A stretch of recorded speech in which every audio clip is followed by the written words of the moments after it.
Okay, yeah, I think it's time to start. Okay, thank you guys. Thank you everyone for joining today. One more Thursday or PNS course on heterogeneous systems. And today we are going to cover a new important parallel pattern that is called convolution. You're going to see how useful it is. But before we go into the details of convolution, let me very briefly remind you what we have been covering in the past two lectures. We started with the parallel patterns, and we have covered actually two important parallel patterns. The first one is the reduction, and the second one is the histogram. Remember that a reduction is an operation that reduces a set of values to a single value. The operation itself might be an sum, product, minimum, maximum. These are just examples. The important thing is that this operation has certain properties like associativity, commutativity, and an identity value. In the case of the sum, the identity value is 0, as you know. And reduction is an important primitive for parallel programming. For example, a key step in the map-reduce programming model. Remember that we discussed different ways of implementing the parallel reduction, and we talk about different potential optimizations as well. But the most important optimization probably is the divergence-free execution, where we assign threads to compute the reduction, and these threads are consecutively numbered. And this way, as threads start retiring over the course of this tree-based reduction, they still belong to the same warps. We can see a clear example here. From one iteration to another iteration, half of the threads retire, but the threads that retire belong all to the same warps, while the remaining warps are still in the same warps as well, and they fulfill 100% utilization in these warps. So we can, by making this mapping, doing the assignment of the threads to the input values that we need to compute, we can maximize the warp utilization, and this way obtain better performance. The other parallel pattern that we covered was histogram computation. Histograms are very frequently used for reducing the dimensionality and extracting notable features of large data sets. For example, in images, they are typically used in different algorithms of image processing, like, for example, feature extraction for object recognition, but they are also used in other fields as well. Remember that a basic histogram is essentially a set of so-called bins, where a bin represents a range of input values, and each bin has a counter associated. So every time that we are generating a histogram, what we have to do is going over all the elements of the input data set. We read each individual input element, we examine its value and determine what's the bin, the right bin for this value, and we increment the corresponding counter. Remember that when we want to implement a parallel histogram computation, that is, we have multiple threads operating, reading from the input and updating the histogram, because these threads might be executed at the same time concurrently, we may have conflicts when accessing the histogram. We may have two threads that want to update the same histogram bin at the same time. In that case, we have to use atomic operations if we want to avoid potential data races. And the problem with atomic operations, remember, is that they serialize the execution when there are conflicts, right? And that's the reason why we were proposing and discussing different ways of optimizing the histogram computation. The most important of these optimizations was the privatization. Privatization essentially consists of creating multiple subhistograms. In the case of the GPUs, we are going to create at least one subhistogram per block, and these subhistograms can be stored in the shared memory that, as you know, is faster than the global memory. And when the subhistograms are complete, we reduce them all together to obtain the final histogram that will be stored in the global memory. So please let me know, feel free to stop me if there are any questions at any time during the lecture. I will also check, as usual, the YouTube chat in case that there are questions there as well. Okay, so let's start with the convolution, with this other important parallel pattern that we are going to cover today. Convolution is also very useful. It has many different applications. It's actually a very widely used operation in signal processing, image processing, video processing, and computer vision.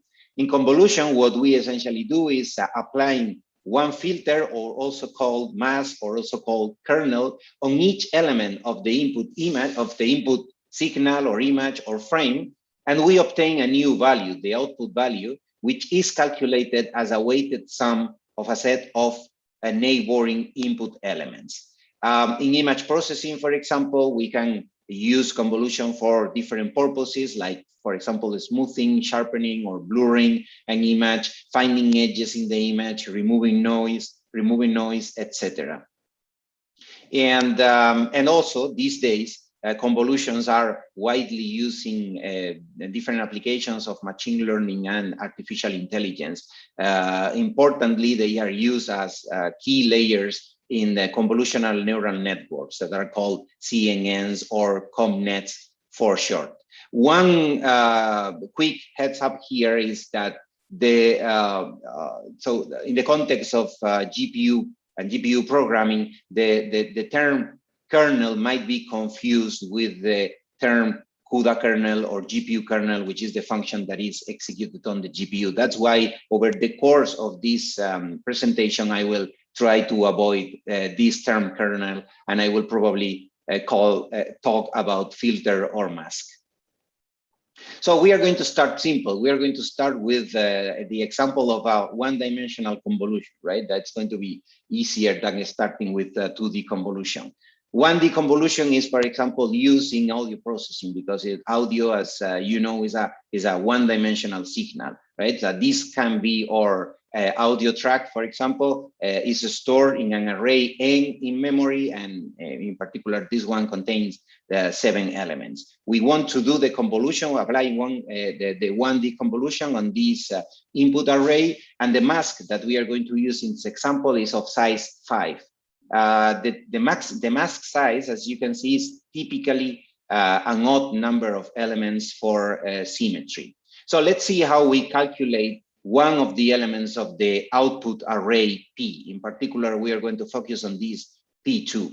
So if we want to calculate P2, we need a thread that is going to operate on this element here, this center element, and on top of this element and the elements around it, the neighbors, we are going to apply the mask.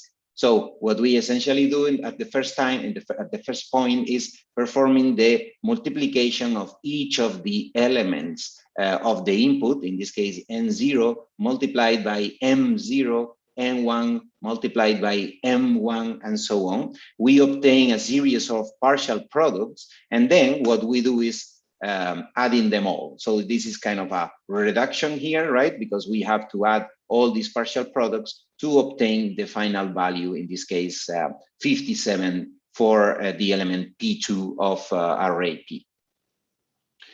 And we can take a look at another example. In this case, we are calculating P3, right? So we proceed exactly the same way. In this case, we are shifting the mask one position to the right, as you can see, and then we perform the element-wise multiplication between the elements of the input array and the elements of the mask.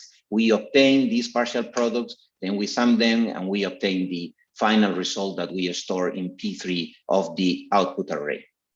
Now, you may be asking yourself, what happens if we are working on the elements that are on the boundary, right? So for example, we want to calculate this P0 or want to calculate this P1. So the problem, if we want to calculate these ones here, is that part of the mask is going to fall outside of the input array, right? So let's take a look at one example and let's see what we normally do in these cases. So for in this case, we are going to consider that we want to calculate P1. So we are going to place the mask on top of this element N1. And what happens in this case is that part of the mask is falling outside of the input array, right? So this say these addresses that are outside of the input array are what we call the ghost elements. And obviously these elements don't exist, right? So we may decide what are the values that we are going to use here. There are different policies for that. In this lecture, and actually in this example as well, what we are going to consider is that all ghost elements are equal to 0. But there might be other policies as well, for example, replicating the boundary values. In the case of, in the case of this P1, what we do is same as we did before. We perform the element-wise multiplication. In this case, the first of this partial product is obviously 0 because we are multiplying it by the ghost element 0 here, and then we perform the reduction. We sum all these partial products and obtain element P1, as you can see. So let's take a look at the code. Let's see how the code looks with the kernel for the 1D convolution with the boundary condition handling, right? And in the example, as I said, we are going to consider that all the elements outside of the image are 0 for this kernel. So this is the beginning of the kernel.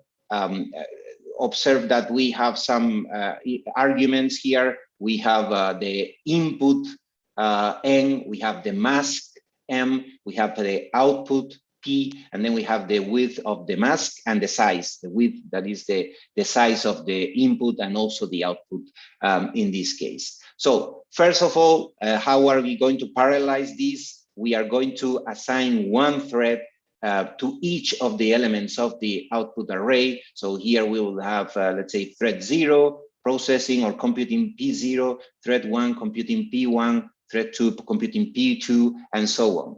And this index is obtained by this line here that essentially obtains this index of the output element as the global index of the thread in the whole grid of threads, right? Then we also declare here one p-value, that is one variable where we are going to accumulate partial results. We have to identify what's the index of the first neighbor. We have to identify where the mask is going to be, from where the mask is going to be applied. In this particular case, remember that we need a ghost element here. So the first element where we apply the mask is this ghost element. Actually, in this particular example, where the mask width is 5, this mask width divided by 2 is equal to, because this is an integer division. So I minus 2 gives us the start point. For example, for thread 1, or for this element N1 and this element P1, which corresponds to I equal 1, the start point is I, so it's 1 minus 2. So it's minus 1, so that's why we start in this ghost cell or ghost element here. And then we will go, or each thread will go one by one over the elements of the input and the elements of the mask, performing the element-wise multiplication. We only need to check the boundaries. We are not really storing these ghost elements. It's just as simple as checking the boundaries. So if the particular element that we need to access, for example, the -1 that we calculated before, is outside of the array, so is not greater or equal than 0, then we don't execute this multiplication here. And then when we are inside the array itself, the array N itself, we can perform this multiplication between the element from the input array N and the element from the mask, and we accumulate the partial product in this p-value. And at the end of the kernel, we store the p-value into the corresponding position of the output array P. And now observe something. There are, so it's interesting to observe here that there are some of the input arrays that are constant. They don't change over the execution of the kernel, while others change, right? The ones that change, or the one that changes, is P, because we are computing it. However, the input image, the input signal in this case, or the input array n in this case, doesn't change, is constant, and this mask is also constant. So whenever we have constant arrays, we have input arrays that are constant, that are not going to be modified by the kernel, we can use the constant memory. Recall from the lecture where we explained the memory hierarchy in the CUDA programs that there is a space in the device memory, in the DRAM of the GPU, that we call the constant memory. And the particular thing of this constant memory is that it's designed to store constant values, right? Something that is not going to change over the course of the execution of the kernel. The good thing of this constant memory is that it is cached. What this means is that if one of these cores needs to access something that resides in the constant memory, and the values that need to be accessed are in the corresponding constant cache, the access will be super fast, right? Now the problem is, what's the size of this constant cache? Well, as you can imagine, the size of this constant cache is not very large, right? Why is that? Because in the end, it's an on-chip memory that resides inside each of these SMs or GPU cores. So probably we don't want to store anything in the constant memory that is not going to fit in the constant cache. So it doesn't really make sense to fit in the constant memory, for example, the image, because the image is huge. It might occupy several megabytes in memory, and trying to cache that, it's going to be impossible, right?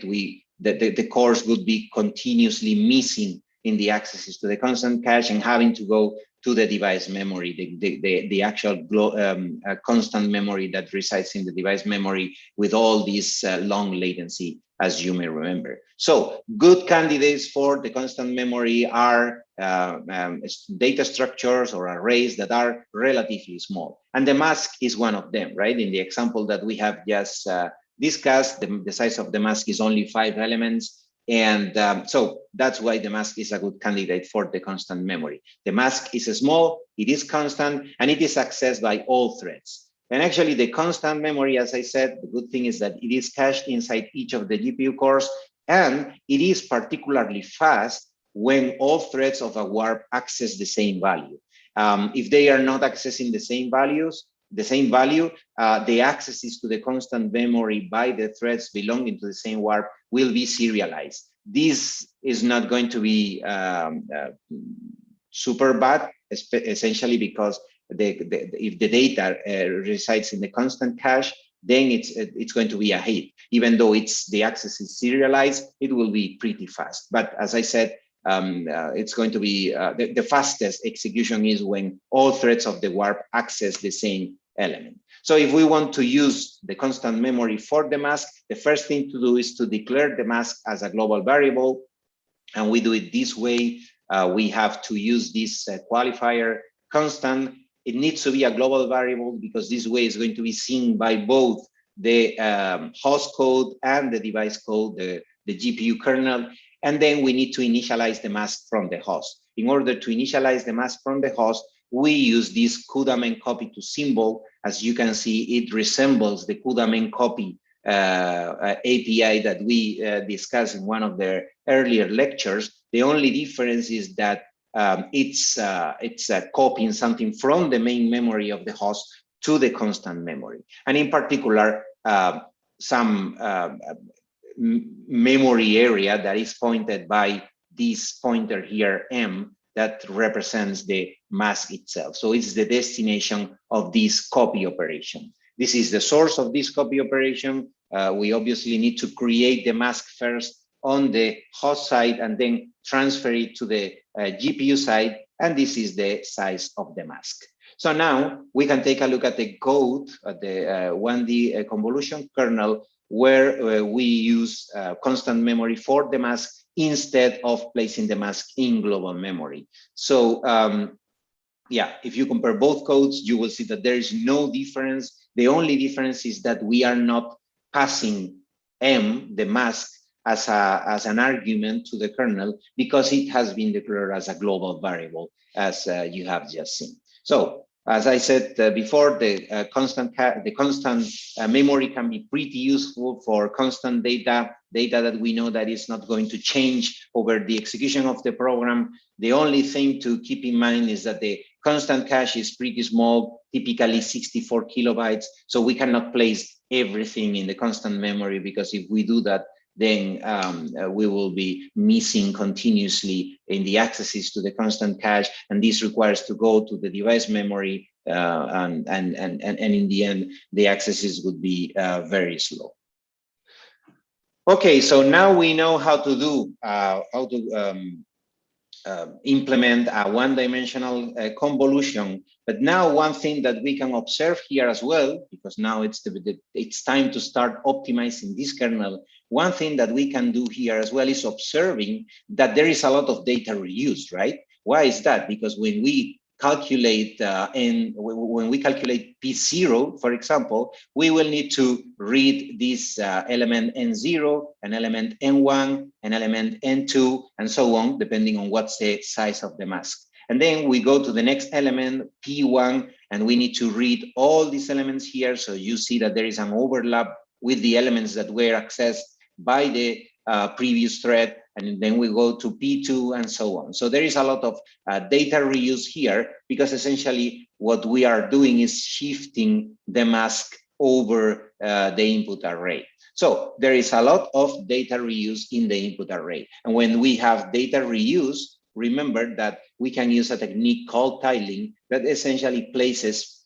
parts, pieces, chunks of the input in the shared memory in order to have a far faster access and take advantage of all these data reuse. We already discussed this. Remember that this was a particular case of a two-dimensional filter, a Gaussian filter, where we observed that when computing the output for these 4 pixels here in the image, we have to access all these elements here. So what we do is loading all these elements into the shared memory and then accessing them from there. That is going to be much faster, right? So now we are going to take a look at the a particular example of the 1D convolution that we just discussed, or we just started to present. So this is our output array. It's going to be called P. This is the input array. It's called N. And the way that we parallelize this on the GPU is by dividing the output array into different parts, and each of the parts is assigned to one thread block. So block 0 is going to compute these 4 elements here. Block 1 is going to compute these 4 elements here, and so on, right? Now the point is that for block 0 to compute this element P0, or this element P1, or this element P2, it needs to access not only the elements that fall exactly on the same place, right? Not this element N0, N1, N2, N3. It also needs to access a few more elements. Remember that before we talk about the ghost cells or ghost elements that are going to be placed around here. But for example, when computing P3, we need for sure, depending of course on what's the size of our mask, we will have to access some of these elements here, like M4, M5, and so on. So each of the blocks needs to load its own tile into the shared memory, and these tiles are tiles from the array N. So these 4 elements here are these 4 elements of array N. These 4 elements here are these 4 elements from array N, and so on. But it also needs to load what we call the halos. And what are the halos? Are these cells that surround the actual tile, right? So remember that there are ghost elements, but there are also some other elements, in this case here on the right-hand side, that are not ghosts because they really exist, but belong to, let's say, other tiles of the input, right? So in the case of block 0, block 0 will have to load these 4 elements of the tile that has been assigned to it, but also these 2 elements that belong to another tile of the input. For tile 1, for example, tile 1 is this part here. sorry, we have to load this hello here, and we have to load this hello here, and so on. And now, how do we load the hellos, and how do we load the internal elements into the shared memory? We are going to start with loading the left hello. So imagine that we are working with block 1. Remember from the previous slide that these 4 elements of the output and also of the input have been assigned to block 1, and we are going to use one thread of block 1 as or let's say example thread. In this case is the thread with thread index equal 2, right? So in principle, thread index equals 0 will operate here on this element, thread 1 operate here, and thread 2 operates here, right? So when it comes to loading the elements in the left hello, these 2 elements 2 and 3, we have to load them somewhere in shared memory in this array NDS that we declare in shared memory. The first thing to do is calculating this hello index left for each of the threads. For example, like this thread index equal 2 for each of the threads of the block. So if you look at the code, you will see that the first thing is to obtain what's the size of the hello. In this case is n equal the width of the mask divided by 2, that in this particular example is equal to. We have to load this. So in this left hello, we have 2 elements, as you see. And then for each of the threads that belong to the same thread block, we have to calculate this hello index left. The way to calculate this hello index left is as if these threads, instead of belonging to this thread block, belong to the previous thread block. That's why we are obtaining this hello index left by using the block index x minus 1. So in the particular case of thread index equal 2, hello index left is equal to. So what that means is that when it comes to loading the hello into the shared memory, we will have thread with ID equal to reading this element and loading this element into the shared memory. Sorry. And then the next thread, in this case, thread 3 that is assigned here, will have its own hello index left here equal 3, and it will be in charge of loading this element into the shared memory. And that's essentially what you can see in this code here at the bottom. The way that we calculate the hello index left, then we also need to check whether the thread is really going to work on this operation, on this loading the left hello or not. And then we simply go to global memory, read the corresponding element on the input from the input array n, and write it to the corresponding place in shared memory in this NDS array. Observe that so the threads that are going to perform this operation need to fulfill this condition, right? Need to have a thread index that is greater or equal to block dimension minus n.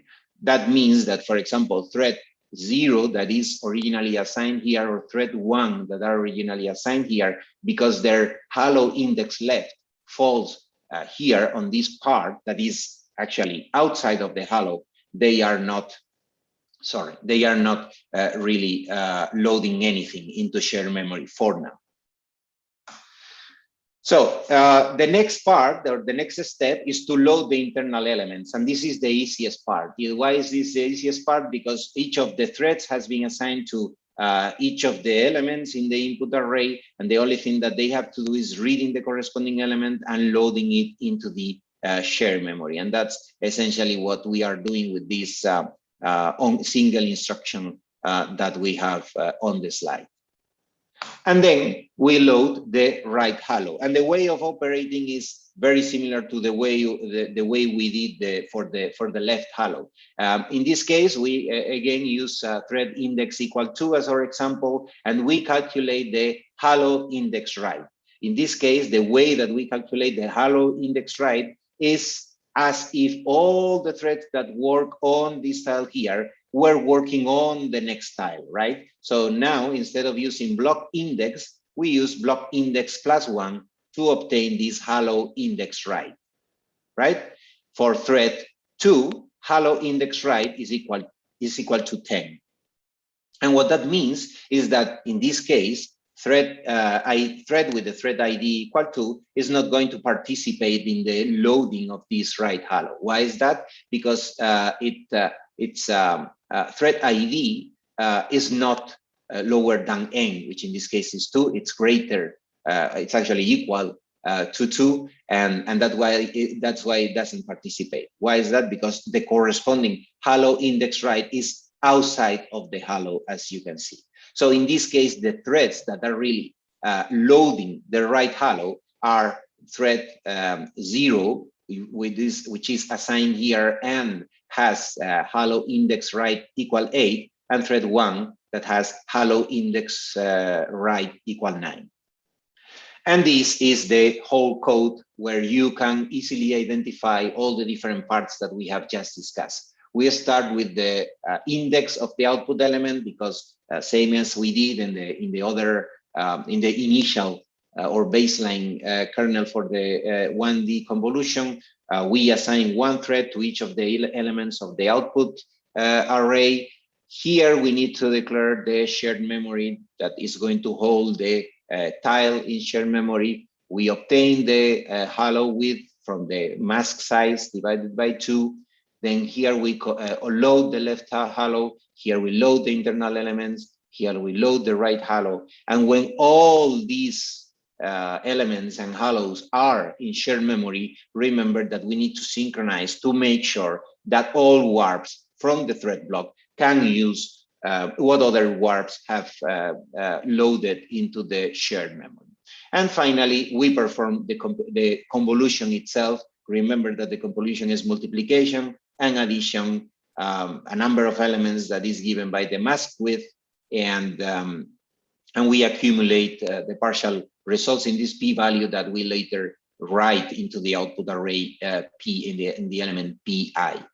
The only difference for this part of the convolution itself, the only difference with respect to the code that we discussed before, the baseline code, is that now, instead of using the input array n that resides in global memory, we are using this NDS that resides in the shared memory, right? So that's why the execution is going to be way faster.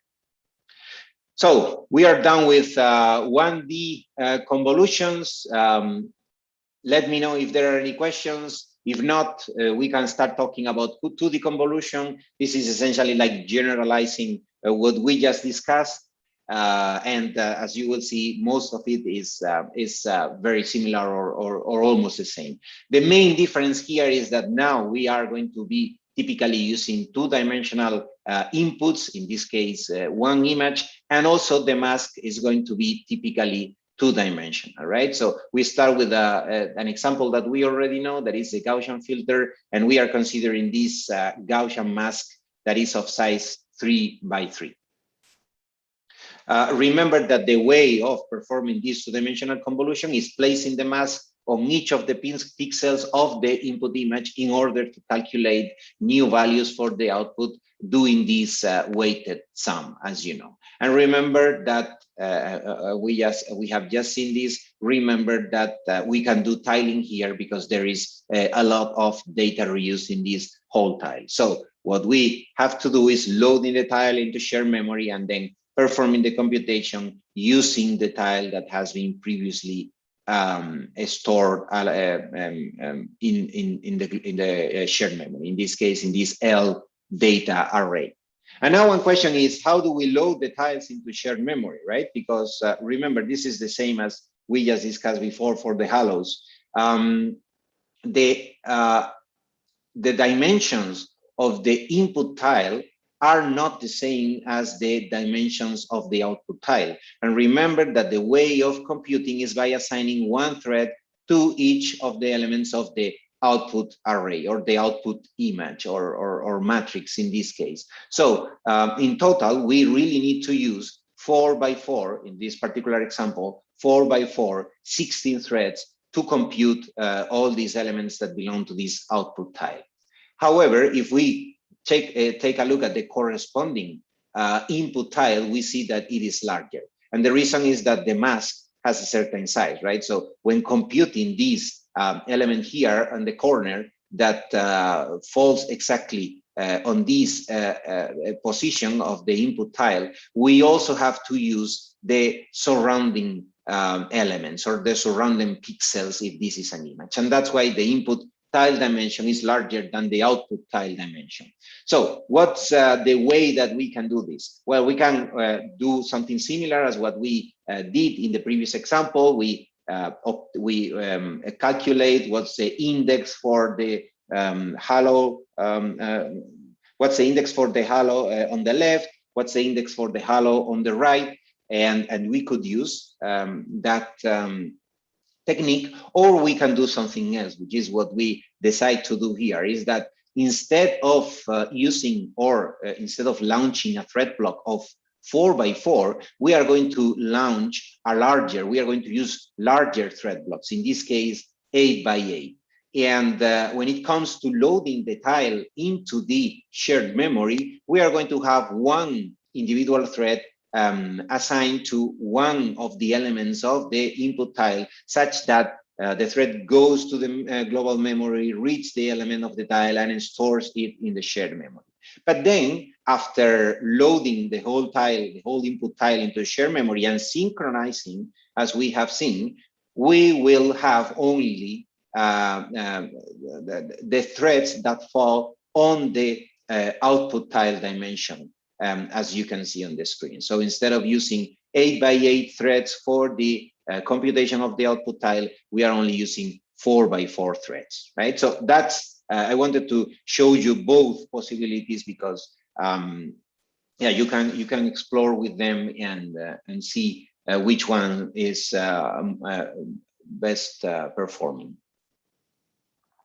And let me give you some examples of possible 2D convolutions. I'm using one image, one original image, and I'm going to show you how this image looks after applying different filters. For example, a blur filter. What we do typically here is smoothing the image. We are blurring the image, as you can see, and this is the effect that this filter, in particular, this is a 5 by 5 filter, the effect that this filter obtains after applying the filter on the original image. And this is a motion blur. Notice that the effect is kind of similar. It also blurs the image, but gives this impression of movement that is achieved by using this filter that has only actual values, had only these ones on the diagonal,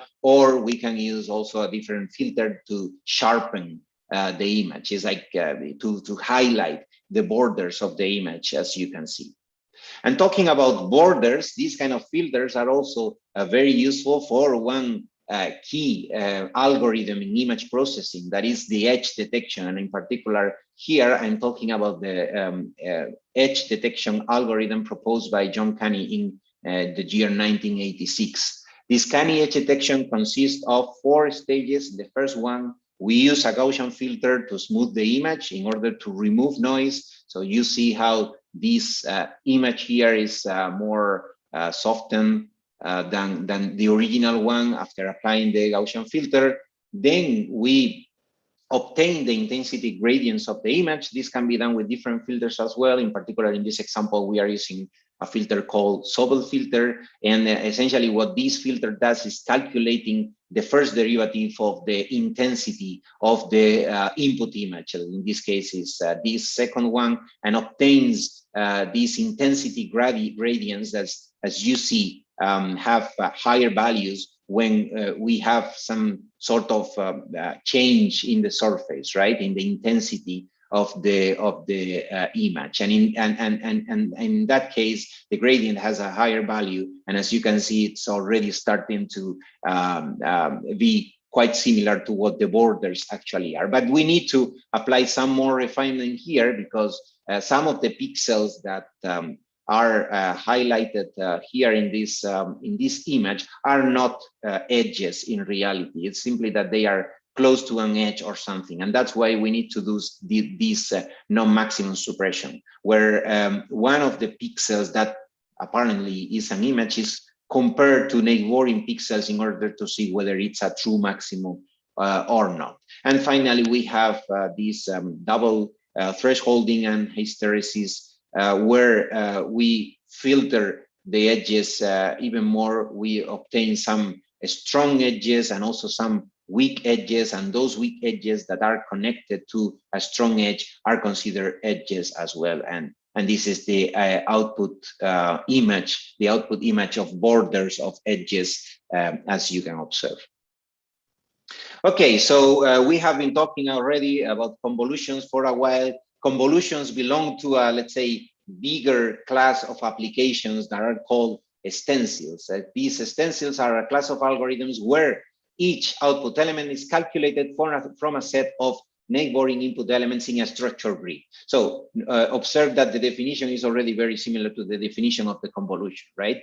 These stencils are widely used in many different applications, and in high performance computing, they are widely used for to solve partial differential equations. And there are many different types of stencils. We are already familiar with some of them. For example, this Gaussian blur filter, which is a two-dimensional stencil. So it's a two-dimensional convolution, but there are also different ones, one-dimensional, like this 1D Jacobi, or this 1D 7-point, or this 2D Jacobi, and also 3D. This is a 3D stencil with 7 points, and this is one with 33 points, much more complex, as you can see. Stencils, as I said, are widely used, and apparently around 30% of high-performance computing applications use stencils. So they are pretty important, this type of parallel pattern. Here you can see some examples of where stencils are used, for example, in computational fluid dynamics, or in image processing, as we already know, or also on weather prediction modeling. And actually, talking about weather prediction modeling, recent work of us, led by Gagan, who is one of the supervisors of this course, he implemented a weather prediction modeling application that is based on two important stencil patterns on an heterogeneous system composed by CPUs and FPGAs. And actually, he tried different FPGA boards, some of them with HBM memory, there is high bandwidth memory, and others with DDR4 memory. And this is a figure of the narrow application framework, where you can identify the narrow accelerator composed by different multiple processing elements, some on-chip memory to store details, and also the memory controller to access the HBM stacks, the stacks of high bandwidth memory. So this is one example of a highly related pattern that are stencils on a different heterogeneous system. In this case, instead of focusing on GPUs in this paper, we work with heterogeneous systems with CPUs and FPGAs. And here is the reference of the paper in case that you want to take a look. Okay, so after having introduced the stencils, let me talk a little bit about how convolutions are useful in machine learning, something that I mentioned in the beginning of the lecture. So convolutions are useful for image processing, as you know, because they have been traditionally used for feature detection. So we can also use them as neural network layers. And actually, they have some inherent advantages with respect to other types of layers, for example, fully connected layers that we use in multi-layer perceptron. The advantage is that in a fully connected layer, we need to calculate each of the elements of the output based on all the elements of the input. What this means is that the mask has the same size as the input itself, right? The good thing in convolution is that we don't need to use all the elements of the input. We just need to use some local weights that are applied on the neighbors of each of the elements that we want to operate on. So for example, to calculate the output corresponding to this position, we just place the mask on top of this position and then perform multiplications and the final addition, right? And the good thing here is that, as you see, the number of weights that we need to use is much smaller than in a fully connected layer. So we can use this weight sharing. And weight sharing means that we have data sharing. And when we have data sharing of something that is relatively small, we can place it in the on-chip memories. For sure, the mask can go to constant memory, but also the tiles from the input can go to the shared memory as well, or maybe registers, as we will see later, because today we are also going to talk about another way of doing tiling, not using shared memory, but also using registers as well. So that's why convolutional layers are pretty useful in machine learning for sure, and also pretty suitable for the execution on GPUs. But yeah, talking about convolutional neural networks, one of the let's say seminal works on this topic was done by Yang LeCun. He proposed several convolutional neural networks, and here we have this slide about the LeNet5, that was a convolutional neural network designed to recognize handwritten characters, as you can see in this demo. And it's a relatively simple, it was devised in the 90s, so it's relatively simple convolutional neural network, but performs pretty nicely, as you have just seen in the previous slide. It doesn't really have too many layers, but here we can identify, of course, the input and the output, but here in between we have some convolutional layers, we have subsampling layers, and fully connected layers as well. So for the convolutional layers, you already know how they work. But we are going to continue talking about them in the next slides. For the subsampling layers, let me very briefly remind you that what they do is essentially calculating the average of the surroundings of each element and then replacing this whole small tile with one single value that is stored in the output feature map, right? So that's why it's called subsampling, because we end up reducing the feature maps of size, as you can see on the screen. And regarding the 2D the convolutional layers, as you can see, they are essentially the same as we have just discussed, right? So we have an input array that is called, in the context of the neural network, an input feature map. We have an output array, the output feature map, and we have a filter or mask here in this slide called kernel that is applied on all the elements of the input feature map to calculate the output feature map. And here you have another nice example here as well. You can observe how the CNN filter shifts over the image, and we obtain all the elements of the output layer. And here another example, in this case, it's a 5x5 CNN filter. We compute the partial products as usual, and then we reduce all these partial products. We obtain the sum to compute this output element, right? And here you can see how the code for one of these convolutional layers looks. The code is incomplete, by the way, but yeah, I think it's going to be enough to explain like the basics of the convolutional layer.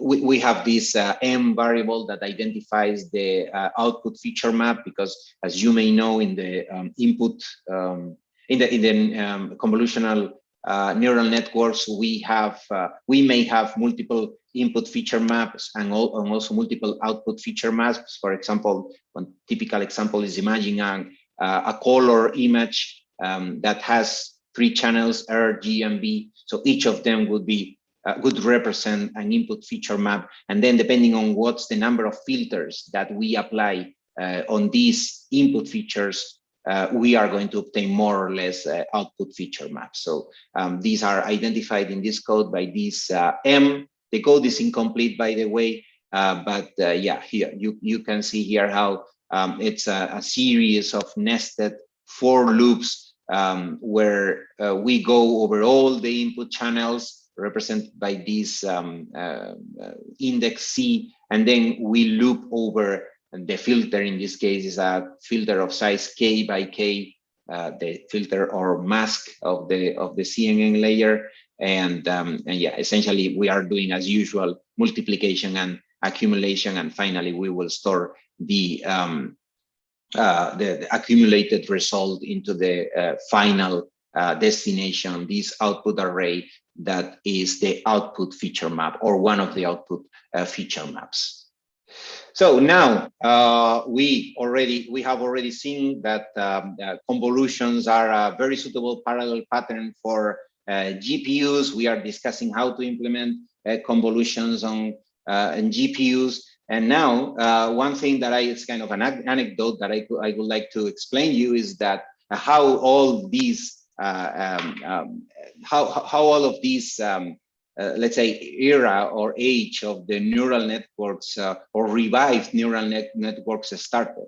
So as you may know, the key device on implementing training and also doing inference for neural networks these days are GPUs, right? The main reason is that they are massively parallel devices, so they are pretty good for these kind of computations that are very compute intensive and need to operate on many different input instances, like for example input images to do training and so on, right? And so someone who had to be the first one to try GPUs for training and for deploying neural networks, right? And this was a student or several students of Professor Geoffrey Hinton in the University of Toronto. Geoffrey Hinton, probably you know him, is one of the most relevant names in artificial intelligence and neural networks. And these students of Geoffrey Hinton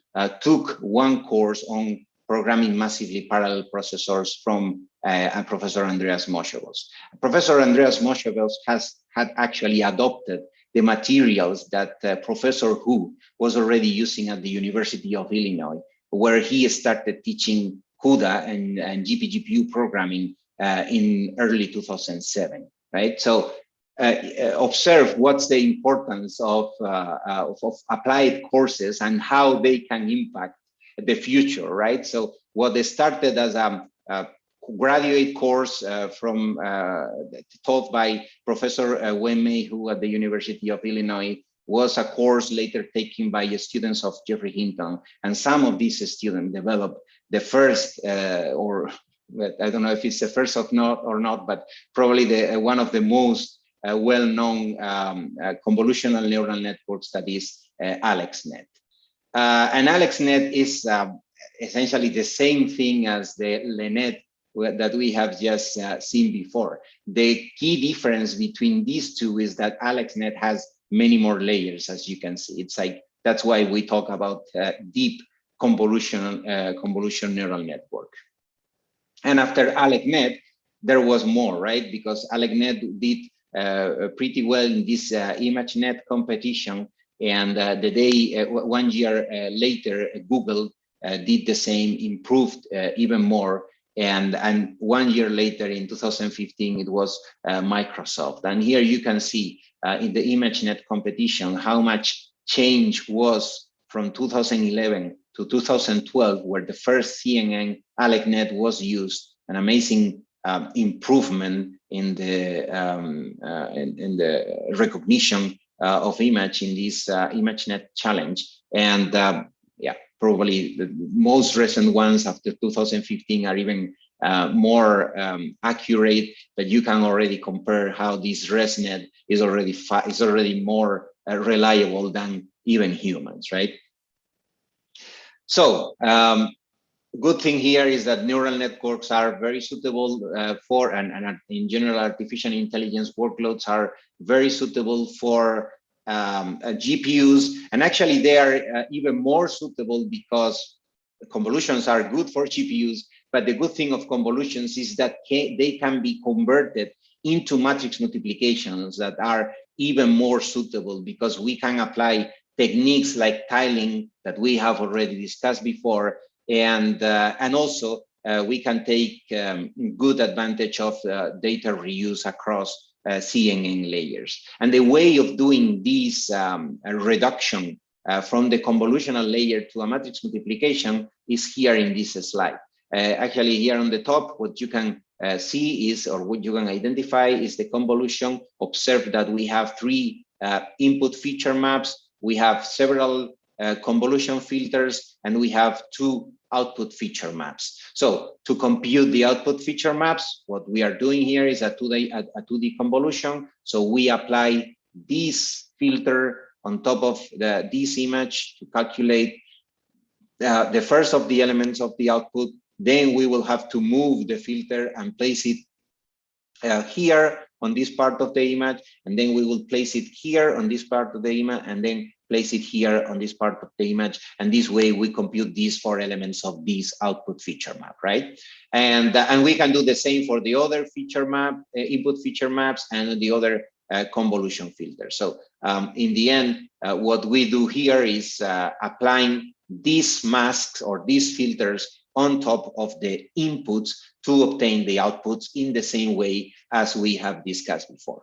So the good thing is that if you observe, we can kind of unroll these input features and convolution filters and output features. We can unroll them and place them with the, let's say, rearrange them and place them with the shape of a matrix multiplication. Notice that here the convolution filters have been unrolled. So for example, this green row corresponds to these 3 green convolution filters that are 1, 1, 2, 2, 1, 1, 2, 2.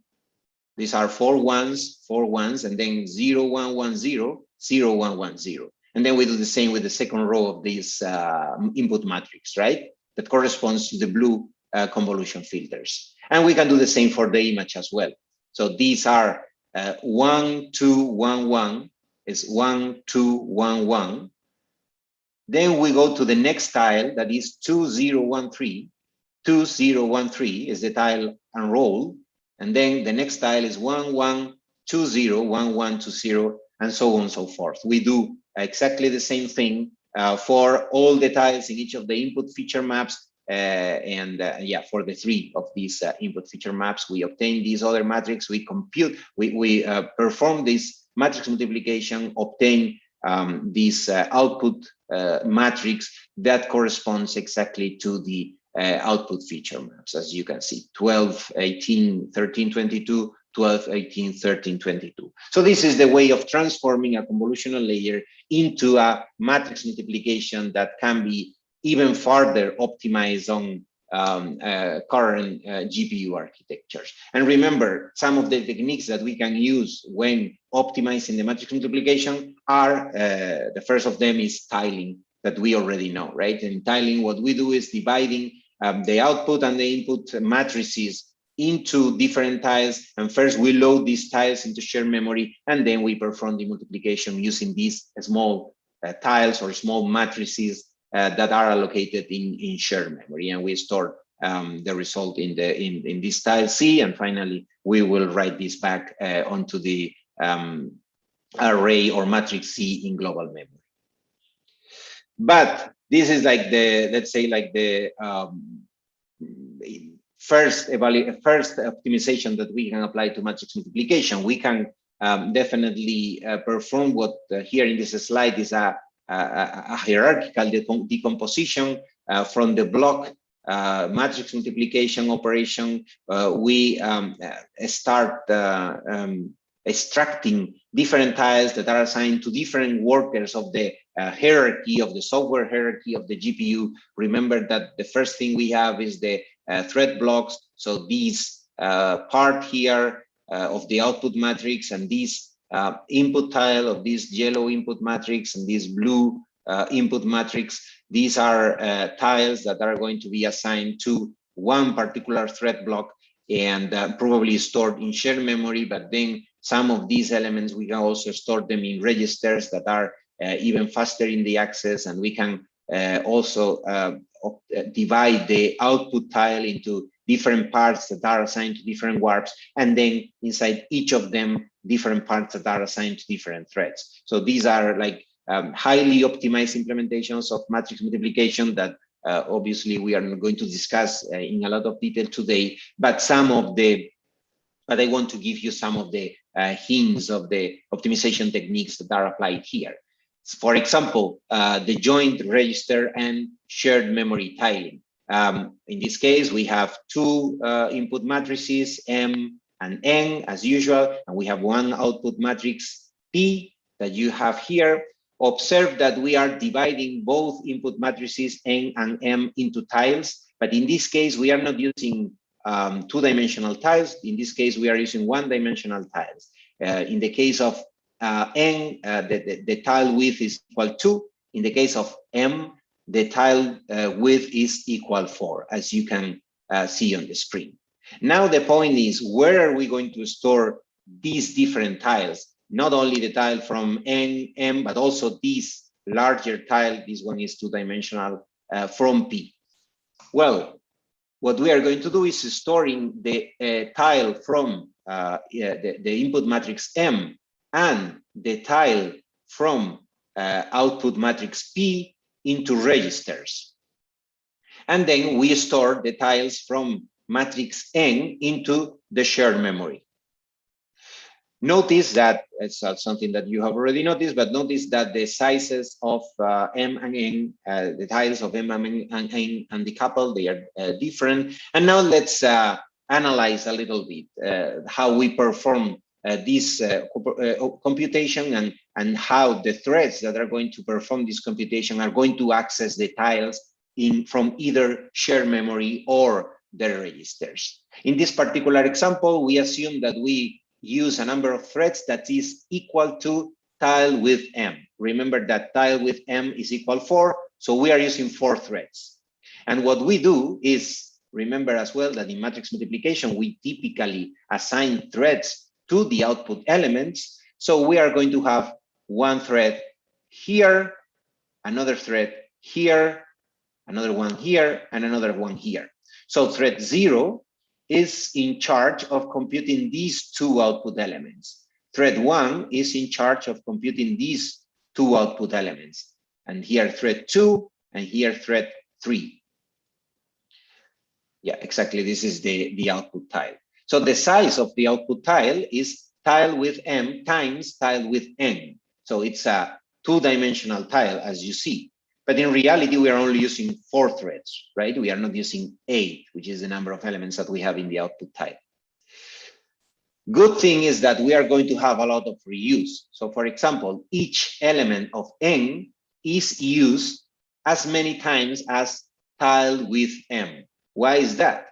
Because when we load one of these elements into shared memory, it's going to be, this element is going to be accessed by all threads computing these elements of the output tile in the array in the matrix P, right? So this element here needs to be accessed from the shared memory by the thread computing this element, the thread computing this element, and so on.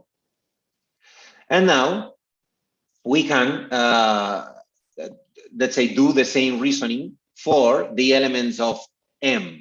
So each element of M is used tile width N. So each of these elements that is stored in a register is going to be used as many times as the width of the tile. Why is that? Because the thread that is operating here is the same thread in both cases, only needs to go to its own register to read this element of this tile of M that was previously stored in a register, and uses it to compute this element and this element.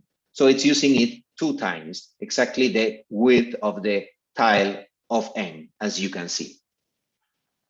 And then we do the same for the, for the rest of threads as well. So this is, let's say, one additional tweak to the multiplication, to the matrix multiplication, where we are not only using shared memory, we are also using registers. Good thing of this is, first, registers are faster than shared memory, as you know, and second, by placing one of the tiles, in this case, the tiles from matrix M into registers instead of shared memory, we have more shared memory available for the tiles of the other matrix. So we probably can use even more, either more tiles or larger tiles for matrix N in this particular case. But we can even go further, right? GPUs are very successful at artificial intelligence and neural networks, and this is the key reason why the vendors, NVIDIA in this case, try to optimize their hardware even more for these important workloads. And that's why, since the Volt architecture, they place in each of the SMs some small but super fast cores that are called the tensor cores that can achieve much larger throughput, much higher throughput than the regular cores. You can compare these numbers here. This 19.5 teraflops per second for single precision operations, however, more than 300 teraflops per second for in the tensor cores. The only limitation here, let's say, is that these tensor cores operate on half precision 16-bit floating points, but this is not really a limitation for neural networks before, because 16 bits has been shown to be more than enough to train and execute machine learning workloads and neural networks. And remember that we already discussed this slide when we talk about the architecture of the GPUs. Yeah, this is a proposed tensor core microarchitecture from the paper that you can see at the bottom. Each warp utilizes 2 tensor cores when it comes to using these tensor cores to perform matrix multiplications, as we see. Each tensor core is composed by 2 octets, and in total there are 16 SIMD units per tensor core, and the SIMD units are probably looking something like this. It's essentially units that perform dot product operations, as you see. Here we have some multipliers, and here we have one other tree, right? One tree based other.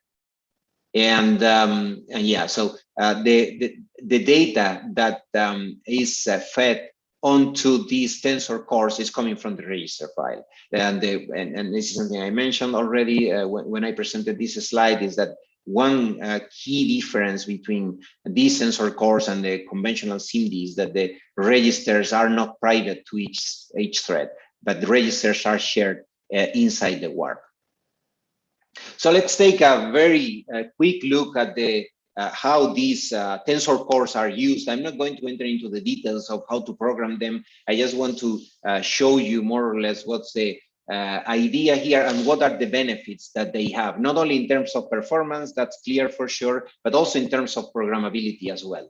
In the end, the tensor core operations are relatively limited in how they how they are dimensioned, right? You have just seen that the tensor cores are some SIMD units that we have inside each of the GPU cores, and they have the size that they have, right? They don't have, I mean, they are relatively small. So because they are relatively small, we have to operate on relatively small tiles when we perform the matrix multiplication. So we are going to start working tile by tile, computing parts of the output matrix. And the way that we can configure the tensor cores is to operate on certain sizes for these small matrix multiplications that we can perform on them. Here you can see one example. It's the output matrix is D of size 32 times 8, and it's equal to the multiplication of matrix A of 32 times 16 and matrix B of 16 times 8. So this is the output tile that we are generating, and is only part of the output matrix, of course. And this is the different functions that belong to this warp matrix multiply accumulate API. Here we have APIs for to declare fragments that are the pieces of the matrix that we are going to feed into the tensor cores to perform the matrix multiplication. Here we have this fill fragment that is used to initialize the output fragment. The output are matrix C or P or whatever name you want to use Then we need to load the input matrices into the corresponding fragments, into the corresponding tiles that are going to be operated on by the tensor cores. And also when we obtain the result, we have to store the result somewhere in the output matrix, right? So that's why we use this store matrix sync. And finally, we have this MMA sync that is used to perform or to launch the multiplication itself, that is going to multiply two fragments or two tiles of two different matrices that are storing two different fragments. In the end, yeah, this is how a fragment looks, but a key idea here is that in reality, one memory fragment is a set of registers that holds one tile, either of the input or the input matrices or the output matrix. And then this is the field fragment.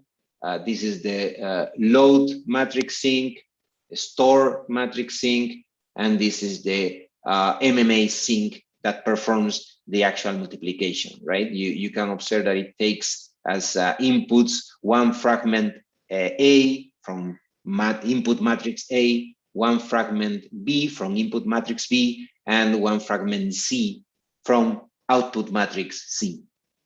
And here you have some code. I will leave this for your own study. If you want to understand all the details of these APIs, I'd recommend you to check the CUDA programming guide. You will also find some samples there, or in the CUDA samples that come with the SDK. Here we are declaring one fragment for matrix A, another fragment for matrix B. Then we have this accumulator fragment where we are going to store some partial results, and finally some C fragment for the output matrix C.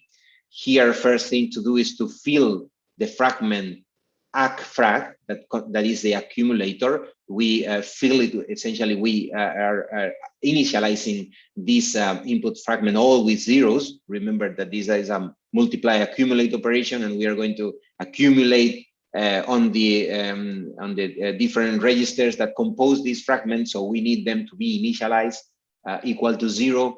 And here we have the computation itself, where we first load a tile of the matrix, both A and B, into the corresponding fragment, and then we perform the multiplication and accumulate. So this obtains some partial result that we will later store in the corresponding part of the output matrix C. So one thing that you can observe here is that not only, as I said, not only is fast, but also is it's very good in terms of programmability. Observe that in this code, we haven't done any, let's say, a specific data movement to place inputs into the shared memory. For example, of course, we are placing them into registers by using these fragments. But for example, here we are not using shared memory to load one tile and then synchronize and take care of boundaries and so on. So the complexity of the code is certainly reduced compared to other codes that we have seen before. So yeah, and besides that, the performance is much higher than when using the regular cores. So why, I already mentioned this, why NVIDIA extends their GPU cores with these tensor cores? Because they are designed to target some important field of applications that are artificial intelligence and neural networks. But these are not the only devices that are designed for these type of applications, right? Another important type of or family of devices are systolic arrays.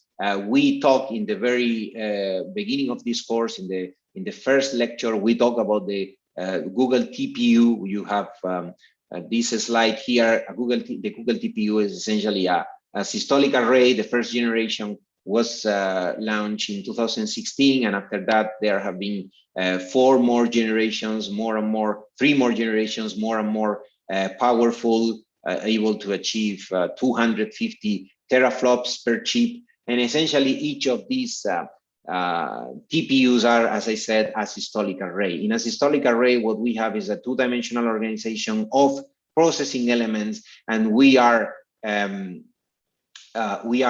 input the input images or the input feature maps from one side, and from the other side, we input the weights, and we perform the multiply, accumulate operations. We perform the matrix multiplication that represents, for example, a convolutional layer. But here you have very simplified example of the operation that a systolic array does. As I said, the systolic array is composed by multiple processing elements that are organized in a two-dimensional organization. Each of these processing elements looks like this. It has an internal register called R in this figure, and it has two inputs, N and M. And as you see, one of the inputs, M, is directly propagated to the output P, and the other input, N, propagates to the output Q. But the processing elements also uses these inputs to perform a multiply and accumulate operation that is, as you know, necessary to execute convolutions or matrix multiplication.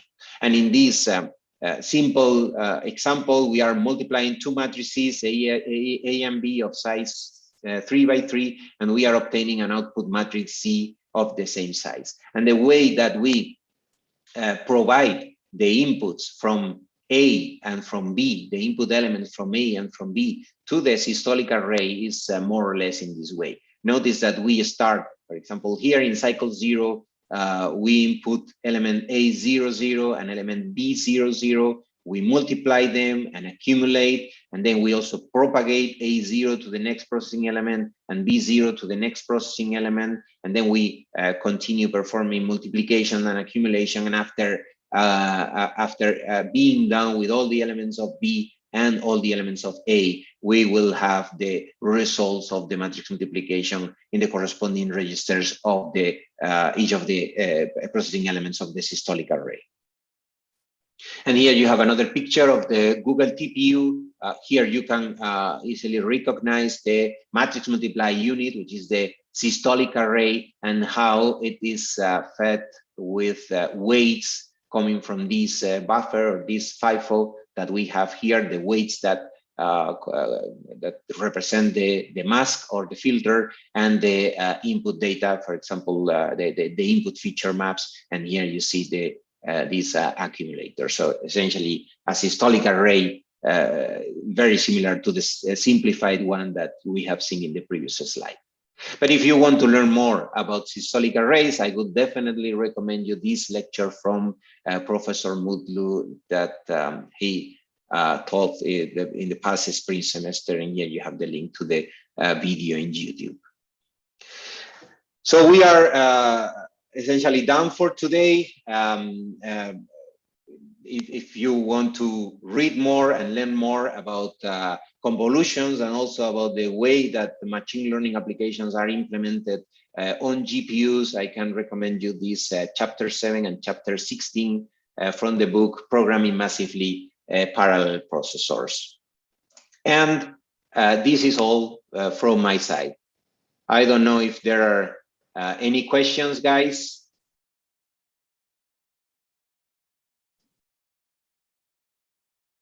Was it clear? Yes. Very good.